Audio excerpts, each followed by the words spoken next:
அன்பான இறைமக்களே, உங்கள் அனைவரையும் தூய ஆண்டவர் இயேசு கிறிஸ்துவின் இனிய நல் நாமத்திலே அன்போடு வாழ்த்துகிறேன். இந்த தவ காலத்தில் ஹோலி லேண்ட் ஊடகத்தின் வழியாய் உங்களை சந்திப்பதிலே மிகுந்த மகிழ்ச்சி கொள்ளுகிறேன். ஆண்டவருடைய கிருபையும் இரக்கமும் நம் ஒவ்வொருவரையும் தொடர்ந்து ஆட்கொள்ளட்டும். இந்த நாளிலும் இந்த தவ காலத்திலே பரிசுத்த உபவாசத்தை குறித்து சிந்திக்க நாம் அழைக்கப்படுகிறோம். பரிசுத்த உபவாசம் நாம் இன்று எங்கு பார்த்தாலும் சுவரொட்டிகளிலே பார்க்கலாம். உபவாச கூட்டங்கள் என்று சொல்லுகின்ற வரிகளை, இல்லை என்றால் அதற்கு ஈடான வேறு வார்த்தைகளை நாம் கண்டிப்பாக பார்த்திருக்க கூடும். ஆனால் இந்த பரிசுத்த உபவாசம் என்று சொல்லுகின்ற வார்த்தை அதிகமாக நாம் எங்கும் கேட்பது இல்லை. நாம் அதிகமாக எங்கும் அதை குறித்த விளக்கத்தையும் நாம் எதிர்பார்ப்பது இல்லை. திருமறை மிக அழகாக தெளிவாக நமக்கு சொல்லுகிறது, பரிசுத்த உபவாச நாளை நியமியுங்கள் என்று சொல்லுகிறது. யோவேல் 1வது அதிகாரம் 14வது வசனம். பரிசுத்த உபவாச நாளை நியமியுங்கள், விசேஷித்த ஆசரிப்பை கூறுங்கள், மூப்பரையும் தேசத்தின் எல்லா குடிகளையும் உங்கள் தேவனாகிய கர்த்தரின் ஆலயத்திலே கூடி வர செய்து கர்த்தரை நோக்கி கூப்பிடுங்கள் என்று சொல்லுகிறது. பரிசுத்த உபவாச நாளை நியமியுங்கள். யோவேல் தீர்க்கன் கூறுகின்ற பொழுது, இஸ்ரேல் மக்கள் வாதையினாலும் கொடிய பஞ்சத்தினாலும் மிகுந்த வேதனையை அனுபவித்துக் கொண்டிருந்தார்கள். இந்த சூழ்நிலையிலே இந்த தீர்க்கன் சொல்லுகிறான், நீங்கள் ஆண்டவரின் இரக்கத்திற்கு கெஞ்சுங்கள் என்று சொல்லுகிறான். நீங்கள் ஆண்டவருடைய இரக்கத்திற்கு கெஞ்சுங்கள், ஆண்டவரிடத்திலே மண்டியிடுங்கள் என்பதுதான் அதனுடைய அர்த்தமாக இருந்தது. இவ்வளவு கஷ்டங்கள், பாடுகள், யாரும் நன்மை செய்ய முடியவில்லை, யாரும் இரக்கம் காட்டவும் முடியவில்லை. ஆனால் ஆண்டவர் இறங்குவார் என்று சொல்லுகின்ற தெளிவான வார்த்தையினை இந்த யோவேல் தீர்க்கன் மிக தெளிவாக கூறுகிறான். ஆண்டவரின் இரக்கத்திற்காக கெஞ்சுவதே நமக்கு இந்த நாட்களில் தரப்பட்டிருக்கிற வாய்ப்பாக இருக்கிறது. இரக்கம் நிறைந்த ஆண்டவர் ஏன் இப்படிப்பட்ட ஒரு வாதையை அனுப்ப வேண்டும்? ஏன் இப்படிப்பட்ட ஒரு கொடிய பஞ்சத்தை அந்த மக்களுக்கு கொடுக்க வேண்டும்? அன்பான பெற்றாரே, நீங்கள் உங்கள் பிள்ளைகளுக்கு என்ன கற்றுக் கொடுக்கிறீர்கள்? நீங்கள் உங்கள் பிள்ளைகளுக்கு கற்றுக் கொடுத்த பாடம் என்ன? இத்துணை தினங்கள், இத்துணை காலங்கள் உங்கள் பிள்ளைகள் உங்களோடு இருக்கிறார்கள், திருமறை பள்ளியிலே படிக்கிறார்கள், திருச்சபையிலே இருக்கிறார்கள். அவர்களுக்கு நீங்கள் கற்றுக் கொடுத்த பாடம் எது? அப்படி கேட்டால் நாம் என்ன சொல்ல முடியும்? ஆண்டவருடைய இரக்கத்திற்காக கெஞ்ச இந்த தீர்க்கன் வழியாய் ஆண்டவர் பேசுகிறார். கர்த்தர் ஆலோசனை கூறுகிறார்.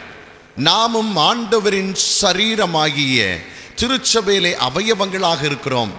நம்முடைய சரீரம் அவர் தங்கி இருக்கிற ஆலயமாக இருக்கிறது. அப்படி என்றால் நானும் நீங்களும் செய்ய வேண்டியது என்ன? இந்த உபவாசத்தை குறித்து நீங்கள் என்ன நினைக்கிறீர்கள்? 24 மணி நேர உபவாசம், 48 மணி நேர உபவாசம், 72 மணி நேர உபவாசம், இப்படி உபவாசத்தின் நாட்கள் அதிகமாகி கொண்டு செல்லுகிறது. 40 நாட்கள் உபவாசம், 46 தினங்கள் உபவாசம். திருமறையில் சொல்லப்படாத கணக்குகள் எல்லாம் இப்பொழுது அதிகமாக வந்து கொண்டிருக்கிறது. நீங்கள் எப்படி இதை கற்றறிந்திருக்கிறீர்கள்? எப்படி உணர்ந்திருக்கிறீர்கள்? இது மிக முக்கியமான ஒன்றாக இருக்கிறது. யூதர்களுடைய சட்டம் சொல்லுகிறது, ஜூயிஸ் லா, அது என்ன சொல்லுகிறது தெரியுமா? வருடத்திற்கு ஒரு உபவாசம், அது பரிசுத்த உபவாசம். அந்த பரிசுத்த உபவாசத்தை உண்மையாய் அனுசரிக்க வேண்டும், உண்மையாகவே அனுசரிக்க வேண்டும். அதை அனுசரித்தால் வாழ்விலே நன்மை உண்டு, ஆசீர்வாதங்கள் உண்டு. இது அன்றைய யூத ஜனங்கள் மனதார அறிந்து கொண்ட தெளிவான உண்மையாக இருந்தது. இன்னும் திருமறை தெளிவாக சொல்லுகிறது. லூக்கா 18வது அதிகாரம் 22ஆம் வசனம் முதல் நாம் படிக்கின்ற பொழுது சொல்லுகிறது, வாரத்திற்கு 2 முறை உபவாசியுங்கள், வாரத்திற்கு 2 முறை உபவாசியுங்கள், அது உங்களுக்கு இன்னும் நன்மைகளை கொண்டு வரும். இந்த யூத ஜனங்கள் என்ன செய்தார்கள் தெரியுமா? அவர்கள் 2 நாட்கள் உபவாசித்தார்கள். இன்று நாம் எல்லாம் உபவாசிக்கிறோம். எந்த நாளிலே உபவாசிக்கிறோம்? செவ்வாய்க்கிழமை, வெள்ளிக்கிழமை உபவாச நாட்கள். சிலரிடத்தில் கேட்டால் சிலர் சொல்லுவார்கள், இந்த செவ்வாயும் வெள்ளியும் சாத்தானின் தினங்கள் என்று சொல்லுவார்கள். ஜெபித்து அவர்களை துரத்துவதற்கு மிக முக்கியமான நாட்கள் இந்த 2 நாட்கள் என்று சொல்லுவார்கள். ஆகவே இன்று எங்கு பார்த்தாலும் செவ்வாய்க்கிழமையும் வெள்ளிக்கிழமையும் உபவாச கூட்டம். நண்பர்களே, நன்கு உணர்ந்து கொள்ளுங்கள், செவ்வாயும் வெள்ளியும் சாத்தான் வந்து நமக்கு முன்பதாய் நிற்கப் போவதில்லை. அவனை பிடித்து கட்டி உள்ளே வைத்து பூட்டுவதற்கு நமக்கு எந்த வாய்ப்பும் இல்லை. திருமறையிலே சொல்லப்படுகின்ற தெளிவான ஒன்று என்ன? அவன் நம்மோடு கூட இருக்கிறான், நம்மை சோதிக்கும்படியாக அவன் இருக்கிறான். அவனை ஜெபத்தினால் துரத்துகின்ற பொழுது அவனை அக்கினியால் எரிக்கவும் முடியாது, அவனை எதுவும் கட்டி வைக்கவும் முடியாது. ஆனால் திருமறை வசனத்தின் நிமித்தம், அதன் தெளிவான கருத்துக்கள் நிமித்தம் இந்த சாத்தானை துரத்தலாம். இயேசு கிறிஸ்து சாத்தானை துரத்தினார். ஆனால் இந்த சாத்தான் ஓடுவான், ஆனால் எங்கும் நிரந்தரமாய் சொல்ல மாட்டான், சற்று ஒதுங்கி நிற்பான். சில காலம் தாண்டின பிறகு மீண்டும் வருவான். வருகிற பொழுது அவனை காட்டிலும் பலம் நிறைந்த 7 பேரை கொண்டு வருவான் என்று திருமறை சொல்லுகிறது. அல்லாமல் இந்த செவ்வாய்க்கிழமை வெள்ளிக்கிழமை உபவாசம் இருந்தால், உபவாச கூட்டம் நடத்தினால் இவர்களை துரத்தலாம் என்றால் அது சாத்தியமில்லாத ஒன்று. யூதர்கள் திங்கள் கிழமையும் வியாழக்கிழமை உபவாசித்தார்கள். அவர்கள் நன்றாக இருக்கவில்லையா? உபவாசத்தை குறித்த தெளிவில்லாமல், உபவாசத்தை குறித்து உண்மையான உணர்வில்லாமல் ஏனோ தானோ என்று இன்று நாம் இருந்து கொண்டிருக்கிறோம். ஒரு பெயருக்காக ஒரு உபவாசம், ஒரு பெயருக்காக ஒரு உபவாசம், 8 மணி நேர உபவாசம், 4 மணி நேர உபவாசம், இதுவெல்லாம் எவ்வளவு சாத்தியத்தை கொண்டு வரும் என்பது நமக்கு தெரியாது. உண்மையிலேயே உண்மையான உபவாசம் என்று சொல்லுவது என்ன? நாம் யாரிடமும் பேசாமல் ஆலயத்திலே வந்து அமைதியாக இருந்து, ஆண்டவரே நீர் என்னோடு மட்டும் பேசும் என்று சொல்லிவிட்டு செல்வதுதான் உபவாசமோ? அப்படி நினைத்தீர்களானால் நீங்கள் எல்லாம் முட்டாள்களாக இருப்பீர்கள். நீங்கள் எல்லாம் திருமறையிலே தெளிவில்லாதவர்களாக இருப்பீர்கள்.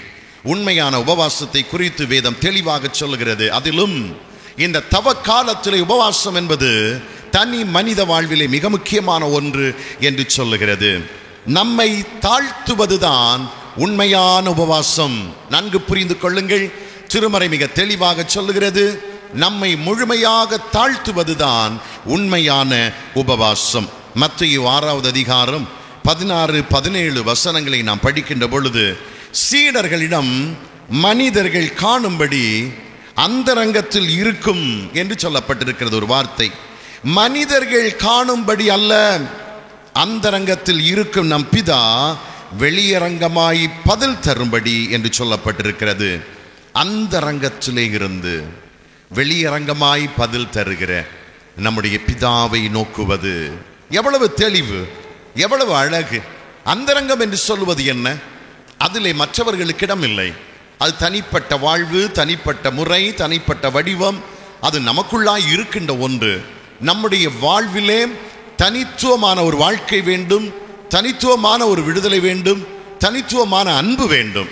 இவையெல்லாம் இருக்கிற இடத்திலே தான் அது உபவாசம் என்று சொல்லுகிறது. அங்கே தான் பிதா வெளியரங்கமாய் நன்மை செய்கிறவராக இருக்கிறார். அன்பானவர்களே, நம்மை தாழ்த்துவதுதான் உண்மையான உபவாசம் என்று சொல்லுகிறது. இந்த யோவேல் தீர்க்கன் அதை மிக தெளிவாக அந்த நாட்களிலே அவன் சொன்னான். முதலாவது, இந்த பரிசுத்த உபவாசம் என்று சொல்லுவது யாரோடு? ஆண்டவரோடு. ஆண்டவரோடு தான் இந்த பரிசுத்த உபவாசம். யோவேல் 1:14, பரிசுத்த உபவாச நாளை நியமியுங்கள். உபவாசம் என்று சொல்லுகின்ற அந்த வார்த்தை, இது உண்மையாகவே ஒரு வடமொழி வார்த்தை. உபவாசம் என்று சொல்லுவது வடமொழி வார்த்தை. உப என்றால் அருகில் என்று அர்த்தம், வாசம் என்றால் வாழ்தல் என்று அர்த்தம். உப என்றால் அருகிலும், வாசம் என்றால் வாழ்தல் என்றும் அர்த்தம் கொள்ளுகிறது. அப்படி என்றால் மிக அருகில், அருகில் வாழ்தல், இதுதான் அதனுடைய அர்த்தம். ஒரு குருவானவர் ஒருவர் இருந்தார். அவருக்கு கீழே பல சீடர்கள் இருந்தார்கள். இவரிடத்தில் பல காரியங்களை அவர்கள் கற்றுக்கொண்டிருந்தார்கள். ஆனால் ஏனோ அநேகம் சீடர்கள் அவரை விட்டு சென்று விட்டார்கள். ஆனால் ஒரே ஒரு சீடன் மட்டும் அவருடைய பாதத்தண்டையிலே அமர்ந்திருந்தான். அமர்ந்து இருந்து அவர் சொன்னதை எல்லாம் கேட்டான். அவர் நினைப்பதை அவன் செய்து கொண்டிருந்தான். அந்த அளவிற்கு அந்த குருவிடத்திலே அவன் கீழ்ப்படிதலோடும் அன்போடும் பாசத்தோடும் அவன் எல்லாவற்றையும் கற்று தேர்ந்தான். அருகிலே வாழ்ந்தான். அந்த குருவின் அருகிலே வாழ்ந்தான். புதிய ஒரு வாழ்விற்கு நேராய் அவன் இணைந்து இருந்தான். ஒரு வாலிப சகோதரன் ஒருவன் ஒரு ஐடி கம்பெனியிலே நல்ல வேலையிலே இருந்தான். நன்றாக சம்பாதித்தான். திடீரென்று அவனுக்கு அந்த வேலை பறிபோனது. அவனால் தாங்க முடியவில்லை. ஐயோ, என்னுடைய வேலை போய்விட்டது, என்னுடைய வேலை போய்விட்டது என்று சொல்லி மிகுந்த வேதனைப்பட்டு மிகுந்த கஷ்டத்திற்குள்ளாக அவன் மாறிவிட்டான். நான் இதை யாரிடத்தில் சொல்ல முடியும்? என்னுடைய எதிர்காலம் இனி என்ன என்று சொல்லி யோசித்துக் கொண்டிருந்த பொழுது அவனுடைய மனக்கண்களிலே ஓடினது ஒரு வயோதிப ஊழியக்காரருடைய முகம். உடனடியாக அவரை தேடி ஓடினான். ஓடி சென்று கதவை தட்டினான். எந்த சத்தமும் இல்லை. மெதுவாக கதவை திறந்தான். உள்ளே பார்த்தால் அந்த ஊழியக்காரர் திருமறையை வாசித்து தியானித்துக் கொண்டிருந்தார். இவன் அருகிலே அமர்ந்து கொண்டான். அமர்ந்து கொண்டு இவன் தன்னுடைய கஷ்டங்களை சொல்லுகிறான். ஆனால் அந்த ஊழியக்காரர் கண்டுகொள்ளவே இல்லை. இவனுக்கு கோபம் வருகிறது. நான் என்ன பிச்சைக்காரனா? ஆண்டவரே, உமக்கு கண் இல்லையா? உமக்கு காது இல்லையா? நான் வேலை இழந்திருக்கிறேனே, எனக்கு யார் உதவி செய்ய முடியும்? ஏன் இப்படி என்னை வேதனைப்படுத்துகிறீர்? எதற்காக என்னை நீர் படைத்தீர்? எதற்கு இந்த அறிவினை தந்தீர், வேலையை தந்தீர்? எல்லாவற்றையும் புடுங்கி எடுத்து விட்டீரே, பிச்சைக்காரனை போன்று நிற்கிறேனே என்று சொல்லி அவன் மிகுந்த ஆக்ரோஷமாய் கோபமாய் கத்தினான். அந்த நேரத்திலும் அந்த ஊழியக்காரர் சற்றும் அவனை எட்டி கூட பார்க்கவில்லை, நிமிர்ந்து கூட பார்க்கவில்லை.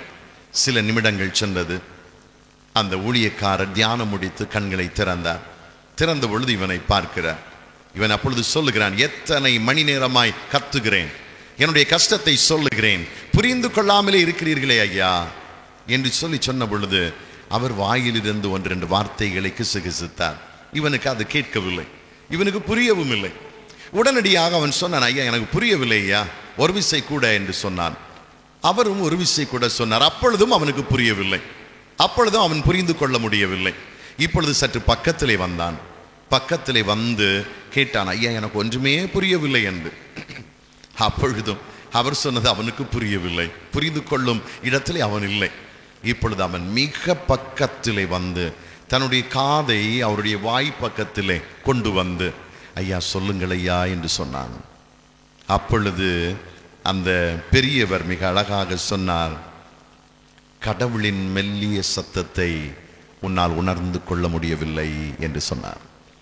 கடவுளுடைய மெல்லிய சத்தம் உன் காதுகளிலே தொனித்தது, நீ புரிந்து கொள்ளவில்லை என்று சொன்னார். அன்பானவர்களே, ஆண்டவரோடு எவ்வளவு தூரம் நாம் நெருங்கி வருகிறோமோ, ஆண்டவரோடு எவ்வளவு தூரம் மிக அருகிலே வருகிறோமோ, அந்த அளவிற்கு ஆண்டவர் நம்மை ஆசீர்வதிக்கிறவராக இருக்கிறார். உபவாசம் என்று சொல்லுகின்ற இந்த வார்த்தை இவ்வளவு அழகான பதிலை நமக்கு தருகிறது என்றால், இவ்வளவு தெளிவான உண்மையை நமக்கு கற்றுத்தருகிறது என்றால், ஆண்டவருக்கு பக்கத்தில் இருக்க அவர் நம்மை அழைக்கிறார். உண்மையாய் அவரை கூப்பிடுகிற பொழுது அவர் நமக்கு சமீபமாக வருகிறார். யாருக்கு? உண்மையாய் கூப்பிடுகிறவர்களுக்கு. ஆம், உண்மையாய் கூப்பிடுகிறவர்களுக்கு அவர் சமீபமாக வருகிறார். அன்பானவர்களே, பரிசுத்த உபவாசம் என்று சொல்லுவது இதுதான்.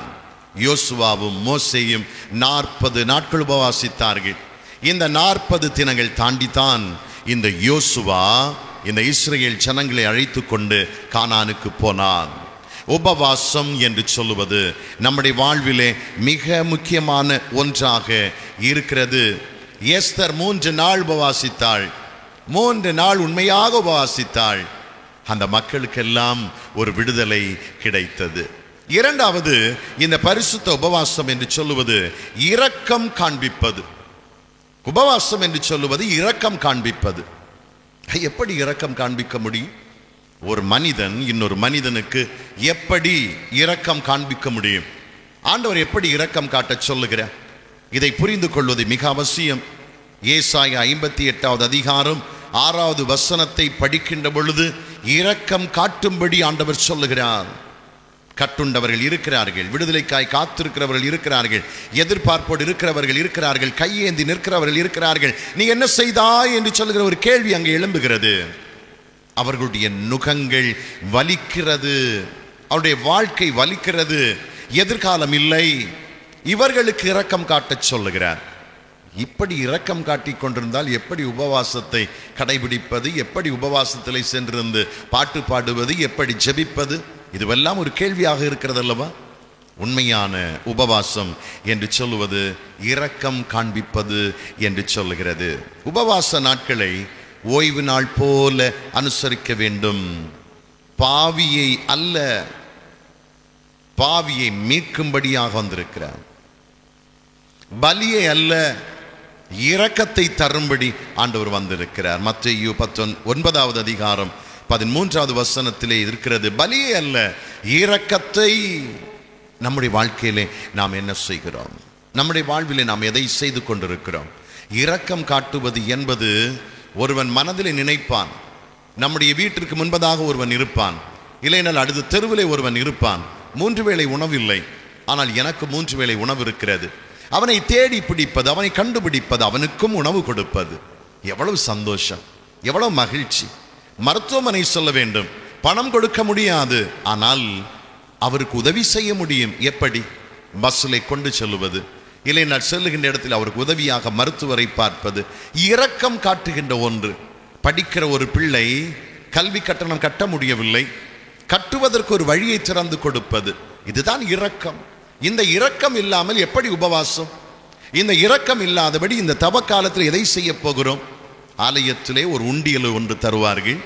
அந்த உண்டியல் 40 தினங்களும் நம்மை ஒருத்து போடுகிற காணிக்கை. ஒரு திருச்சபையில் இருக்கிற பொழுது அந்த திருச்சபையின் திருப்பணியிலே நான் கொண்ட ஒரு மோசமான ஒரு காரியம், அந்த உண்டியலை வீட்டிலே சென்று கலெக்ட் பண்ணி கொண்டு வருவார்கள். ஏன் அப்படி என்று கேட்டால் அவர்கள் சொன்னார்கள், வீட்டிலே சென்று அதை நாம் சேகரித்து வந்தால் ஏராளமான காணிக்கை கிடைக்கும் என்று சொன்னார்கள். ஆனால் திருமறையிலே பாதையிலே நம்முடைய முன்னோர்களுடைய வழிநடத்தலின்படி நாம் பார்க்கின்ற பொழுது இந்த உண்டியலை புனித வெள்ளிக்கிழமை அன்று ஆலயத்திலே கொண்டு படைப்பார்கள். இன்று நான் ஒரு டீ குடிக்கவில்லை, ஒரு காஃபி குடிக்கவில்லை என்றால் அந்த 10 ரூபாவை அதிலே போடுவது, இல்லை என்றால் 6 ரூபாவை அதிலே போடுவது, இது இந்த காயினோடு நோட்டுகளும் சேர்ந்து அதை அந்த ஆலயத்தில் உடைத்து பார்க்கின்ற பொழுது உண்மையாகவே இவன் அனுதினமும் தன்னை உணர்ந்து, ஆண்டவரை உணர்ந்து, ஆண்டவரின் பாதத்தண்டையிலே ஜெபித்து அவன் போட்ட காணிக்கை என்பது புரியும். சில உண்டியல்கள் வீட்டிலே சென்று சேகரிக்கிற பொழுது சில உண்டியல்லே 500 ரூபாய் நோட்டு இருக்கும், இல்லை என்றால் 1000 ரூபாய் நோட்டு இருக்கும் என்று போட்டது. வருவார்கள், கொடுக்க வேண்டுமே என்று சொல்லி அதிலே ஒரு 500 ரூபாய் தூக்கி போடுவது. என்ன பிரயோஜனம்? ஆண்டவருடைய காணிக்கையை கேட்டாரா? ஆண்டவருடைய காணிக்கை எதிர்பார்க்கிறாரா? இல்லையே, எதுவும் இல்லையே. 1,00,000 ரூபாய் என்னுடைய பெயரை சொல்லி நான் கொடுக்கலாம், என்னுடைய பெயரை சபை முழுவதும் சொல்லலாம், இது பெயருக்கானது, இது ஆண்டவருக்கு பிரியமில்லாதது. 10 ரூபாய் யாருக்கும் தெரியாமல் பையிலே போடுவது, அது ஆண்டவருக்கு பிரியமானது, அது நம்முடைய வாழ்விலே உள்ளது, நம்முடைய வாழ்வோடு இணைந்தது. எது உண்மை? இரக்கம் என்று சொல்லுகின்ற ஒன்று மனித வாழ்விலே மிக தேவை. இவை இல்லாதபடி உபவாசத்தை நம்மால் அனுசரிக்கவே முடியாது. நம் அனைவருக்கும் தெரியும், பிரான்சிஸ் அசிசி என்று சொல்லுகிறவர் மிகப்பெரிய பணக்காரர், மிகவும் படித்தவர். இந்த பணக்காரர், இந்த படித்தவர் தன்னுடைய மிடில் ஏஜிலே ஆண்டவரை முழுமையாக ஏற்றுக்கொண்டு இறையியல் கற்று யாருக்கேனும் இரக்கம் செய்ய வேண்டும், கடினப்படுகிறவர்களுக்கு இரக்கம் காட்ட வேண்டும் என்று சொல்லுகிற ஒரே எண்ணத்தோடு அவர் வந்து கொண்டிருக்கிறார். வருகின்ற பொழுது அவர் வருகிற பாதையிலே ஒரு தொழுநோயாளி ஒருவன் இருக்கிறான். தன்னுடைய 2 கரங்களையும் விரித்து அவன் கெஞ்சுகிறான். இவர் அவனை பார்க்கிறார், தூரத்திலே அவனை கண்டு கொள்ளுகிறார். இவனுக்கு ஏதேனும் இரக்கம் செய்ய வேண்டும், இவனுக்கு இறங்கியே ஆக வேண்டும் என்று சொல்லி அவர் வேகமாக வந்த குதிரையை நிப்பாட்டி விட்டு ஓடி சென்று இவனை பார்த்த பொழுது மிகுந்த வேதனைப்பட்டவராய், அருவருப்பானவராய், ஐயோ இது என்ன கோர முகம் என்று சொல்லி முகத்தை சுளித்து கொண்டு அந்த குதிரையின் மேல் ஏறி வேகமாக சென்று விட்டார். வேகமாக கொஞ்ச தூரம் சென்றவருக்கு மனதிலே தோன்றியது, ஆண்டவரே, இரக்கம் காட்டுவதற்காய் என்னை நீர் அழைத்தீர், இரக்கம் செய்ய வாய்ப்பினை தந்தீர். ஐயோ, அந்த தொழுநோயாளியை அப்படியே நான் கதறவிட்டு வந்து விட்டேனே, என்னை மன்னியும் சுவாமி என்று சொல்லி அவன் திரும்ப போகிறான். திரும்ப போகிற பொழுது இந்த தொழுநோயாளி பார்க்கிறான். அந்த தொழுநோயாளி ஏதோ கிடைக்கும் என்று நினைக்கிறான். மீண்டும் கரங்களை நீட்டி அவன் அந்த மனிதனை பார்க்கிறான். குதிரையில் இருந்து இறங்கி வந்த மனிதர் ஓடி வந்து அவனை கட்டி பிடித்து முத்தம் செய்தார். தன்னுடைய பாலடைந்த அரண்மனை இல்லத்திலே கொண்டு போகிறார். அங்கே அந்த இல்லத்தை சுத்தம் பண்ணி அங்கே அவனை தங்க வைத்து அவனுக்கு உணவு, உடை, ஆகாரத்தை கொடுக்கிறார். 100க்கும் அதிகமான தொழுநோயாளிகளை கண்டுபிடிக்கிறார். எல்லாரையும் அங்கே கூட்டி சேர்க்கிறார். தொழுநோயாளிகளின் பாதுகாவலன் என்று சொல்லுகிற பெயரையும் பெற்றுக்கொண்டார். தன்னுடைய வாழ்நாளிலே அவர் காட்டியது மற்றவர்களுக்கு ஒரு இரக்கத்தை காட்டினார். எல்லாரும் வெறுத்து ஒதுக்கின ஒரு கூட்டம் ஜனத்திற்கு அவர் இரக்கம் காட்டினார். உபவாசம் என்று சொல்லுவது இரக்கம் காட்டுவது. உபவாச நாட்களை ஓய்வு நாட்கள் போல அனுசரிக்க வேண்டும் என்று திருமறை சொல்லுகிறது. இந்த தவ காலத்திலே ஆண்டவர் நமக்கு தந்திருக்கிற ஒரு நல்ல பாடம், தனிப்பட்ட முறைமையிலே நாம் உபவாசம் இருக்க முடியும். எப்படி? நம்முடைய சிந்தைகள், செயல்கள் அது மற்றவர்களுக்கு இரக்கம் காட்டுவதாய் அமைய வேண்டும். நிறைவாக இந்த பரிசுத்த உபவாசம் என்று சொல்வது தர்மம் செய்தல் ஆகும். தர்மமும் அதர்மமும் இருக்கிறது. தர்மம் ஆண்டவருக்கு பிரியமானது, அதர்மம் ஆண்டவருக்கு பிரியமில்லாதது. ஆண்டவர் வெறுக்கின்ற ஒன்று. ஏசாயா 58வது அதிகாரம் 7வது வசனத்திலே நாம் படித்து பார்க்கின்ற பொழுது, ஆடை இல்லாதவனுக்கு ஆடை கொடுப்பது, பசியோடு இருப்பவனுக்கு பசியை ஆற்றுவது, நொறுங்குண்டு போய் இருக்கிறவனுக்கு விடுதலை கொடுப்பது, வாழ்வை இழந்திருக்கிறவனுக்கு வாழ்க்கையை கொடுப்பது, உதவி தேடுகிறவனுக்கு உதவி செய்வதும் தான் தர்மம் என்று சொல்லுகிறது. அதுதான் உபவாசம் என்று சொல்லுகிறது. அன்பானவர்களே, இப்பொழுது புரிந்து கொள்ளுங்கள், இப்பொழுது சிந்தித்துக் கொள்ளுங்கள். உபவாசம் என்று சொல்லுவது என்ன? மற்றவர்களுக்காய் நம்மை மாற்றுவது. 24 மணி நேரம் சாப்பிடாமல் இருக்கலாம், 48 மணி நேரம் சாப்பிடாமல் இருக்கலாம். அது நம்முடைய ஆன்மீக வாழ்விற்கு மிக தேவையான ஒன்று. ஆனால் இதுதான் உபவாசம் என்று சொல்லி நீங்கள் நினைத்தீர்களானால் மீண்டும் இந்த தவ காலத்திலே தவறு செய்கிறீர்கள். மீண்டும் இந்த நோன்பு காலங்களை உதாசீனப்படுத்துகிறீர்கள். மீண்டும் மீண்டும் தவறின் பாதையிலே சென்று கொண்டிருக்கிறீர்கள் என்பது உண்மை உண்மை உண்மை. ஆகவே புரிந்து கொள்ளுவோம். நோன்பு என்று சொல்லுகின்ற ஒரு வார்த்தை அழகான ஒரு வார்த்தை. இஸ்லாமியர்களைப் போல எவரும் நோன்பை அனுசரிக்க முடியாது. இஸ்லாமியர்களைப் போல அவ்வளவு வைராக்கியமாக அனுசரிக்க முடியாது. உமிழ்நீரை கூட இறக்காதபடி அவர்கள் நோன்பு இருப்பார்கள். கடந்த சனிக்கிழமை அவர்கள் நோன்புகளை மிக மகிழ்ச்சியோடும் ஜெபத்தோடு முடித்து கொண்டார்கள். நோன்பு என்று சொல்வது நமக்கு ஆண்டவர் தந்த பாக்கியமான தினங்கள். அது உபவாசத்தின் தினங்கள். அது குடும்பமாகவோ இல்லை என்றால் குழுவாகவோ இல்லை என்றால் எப்படியோ உபவாசிக்கலாம்.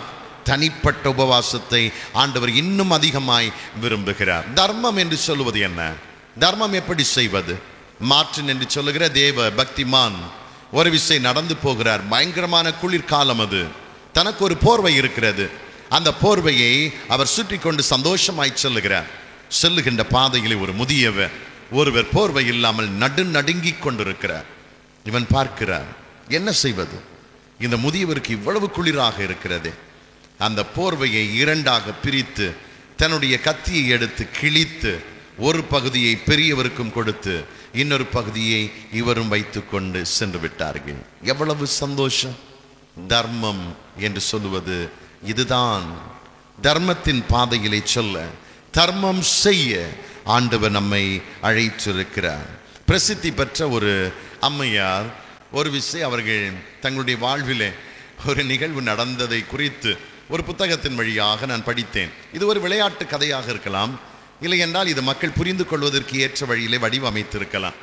அந்த பிரசித்தி பெற்ற அம்மையார் மரித்து போகிறார்கள். மரித்து போய் அவர்கள் பரலோகத்திலே செல்லுகிறார்கள். அங்கே பேதுரு இந்த அம்மாவை வரவேற்று அழைத்து கொண்டு போகிறார். போகிற வழியிலே ஒரு அழகான ஒரு வீடு இருக்கிறது. அந்த வீடை பார்த்த பொழுது இந்த அம்மா கேட்கிறார்கள், இது யாருடைய வீடு என்று கேட்டார்கள். அந்த பேதுரு சொன்னான், இது உங்களுடைய வீட்டிலே சலவை செய்த சலவை தொழிலாளியுடைய வீடு என்று சொன்னார். கொஞ்சம் தூரம் போன உடனே இன்னொரு வீடு, அது இன்னும் கொஞ்சம் அழகாக இருந்தது. இது யாருடைய வீடு என்று கேட்டார். அப்பொழுது அந்த பேதுரு சொன்னார், இது உங்களுடைய நிலத்திலே வேலை செய்த வேலையாளுடைய வீடு, அவர் குடும்பமாக இருப்பதற்காக கட்டப்பட்டிருக்கிறது என்று சொன்னார். சிறு தூரம் தாண்டி சென்ற பிறகு இன்னொரு வீடு இருந்தது. அந்த வீடு இன்னும் அழகாக இருந்தது. இது உங்களுடைய இல்லத்திலே சமையல் வேலை செய்தவருடைய வீடு என்று சொன்னார்கள். பரலோகத்திலே இவ்வளவு வீடுகள் உண்டு, இவ்வளவு அழகான வீடுகள் உண்டு. என்னுடைய வீட்டில் வேலை செய்தவர்களுக்கு இவ்வளவு அழகான வீடுகள் என்றால் எனக்கு எவ்வளவு பெரிய வீடு இருக்கும், அரண்மனை போன்ற வீடு இருக்கும் என்ற சந்தோஷத்தோடு கூட இந்த அம்மா செல்லுகின்ற பொழுது சற்று தூரத்திலே அரை குறையான வேலை முடியாத ஒரு குடிசை வீடு ஒன்று இருந்தது. பேதுரு சொன்னார், இதுதான் உங்களுடைய வீடு என்று. இந்த அம்மா திகைத்து போனார்கள். ஐயோ, இது என்ன, எனக்கு ஏன் இந்த வீடு? நான் எவ்வளவு பெரிய இடத்துல இருந்தேன், எவ்வளவு பெரிய பணக்காரியாக இருந்தேன், எவ்வளவு பேரை வேலைக்கு வைத்திருந்தேன், எனக்கு இந்த வீடா என்று சொல்லி கேட்ட பொழுது பேதுரு சொன்னார், உங்களுக்கு எல்லாம் இருந்தது, ஆனால் பூமியிலே நீங்கள் யாருக்கும் எதையும் செய்யவில்லை. நீங்கள் தங்கியிருந்த ஆலயத்திற்கு கூட எதுவும் செய்யவில்லை. ஒன்றும் செய்யாதபடி உங்களுக்கு இங்கே அழகிய வீடு என்றால் அது எப்படி சாத்தியமாகும் என்று சொல்லி கேட்டான். அன்பானவர்களே, இந்த பூமியிலே ஒரு பரலோகத்தின் வாழ்வை வாழுவதற்கு ஆண்டவர் வாய்ப்பு தந்திருக்கிறார். அது நம்முடைய செயலின் வடிவத்திலே அது வழிகாட்ட விரும்புகிறார். இந்த பரிசுத்த உபவாசம் என்று சொல்லுவது நம்மை தூய்மைப்படுத்த வேண்டும், நம்முடைய உள்ளத்தை தெளிந்த புத்தி உள்ளதாய் மாற்ற வேண்டும், இதயத்திலே நேசம் கலந்த ஒரு அன்பை கொண்டு வர வேண்டும், நம்முடைய சிந்தையிலே மற்றவர்களுக்காய் நான் என்று சொல்லுகிற உணர்வினை கொண்டு வர வேண்டும், நம்முடைய நடவடிக்கைகளிலே நான் யாருக்கு உதவ வேண்டும், யாருக்கு நான் எப்படி இருக்க வேண்டும் என்கின்ற பாதையை காட்டுகின்ற ஒன்றாக இருக்க வேண்டும். உபவாசம் என்று சொல்லுவது இதுதான். நம்மை எச்சரிக்கின்ற ஒன்றாக இருக்கிறது, அது இரக்கம் நிறைந்த ஒன்றாக இருக்கிறது, அது தர்மத்தின் வழியாக இருக்கிறது. மற்றவர்களுக்கு எதுவும் செய்யாதபடி நான் உபவாசிக்கிறேன் என்று சொல்லி 1 மாதம் இல்லை 2 மாதம் இருந்தாலும் இதனால் எந்த பிரயோஜனமும் இல்லை. அடிபட்டு கிடந்த மனிதனை தூக்கி மருத்துவமனையிலே கொண்டு செல்லுவது அது தகுந்த உபவாசம். அடிபட்டு கிடக்கிற மனிதன் இரத்தத்தில் இருக்கிறான், அவனை சுற்றி முழங்காலில் நின்று ஜெபித்து கொண்டிருப்பது அது ஒரு கோழைத்தனம். நாம் செய்ய வேண்டியதை செய்துவிட்டு ஆண்டவருடைய பாத தண்டையிலே அமர்கின்ற பொழுது அங்கேதான் விடுதலை பிறக்கிறது, அங்கேதான் விடுதலை உணர்வு உண்டாகிறது. இந்த உபவாசத்தை புரிந்து கொள்ளுவோம். நம்முடைய பிள்ளைகளுக்கு கற்றுக்கொள்ள வேண்டிய, கற்றுக் கொடுக்க வேண்டிய பாடம் இதுவாக இருக்கிறது. கற்றுக் கொடுப்போம். இந்த தவ காலத்திலே ஆண்டவர் தொடர்ந்து நம்ம ஒவ்வொருவரையும் ஆசீர்வதிப்பாராக. ஆமென். ஜெபிப்போம். உபவாச நாட்களை தந்த ஆண்டவரே, உபவாசிக்கும்படியும் உண்மையான உபவாசத்தையும் எங்களுக்கு நீர் கற்றுத்தந்தீர். உண்மையாக உபவாசித்து நாங்கள் தெளிவடைந்து புத்தியுடையவர்களாய் உம் பாதத்தண்டையிலே காற்றிருக்க எங்களுக்கு உதவி செய்யும். ஆசீர்வதி. இயேசு வழியாக பிதாவே. ஆமென்.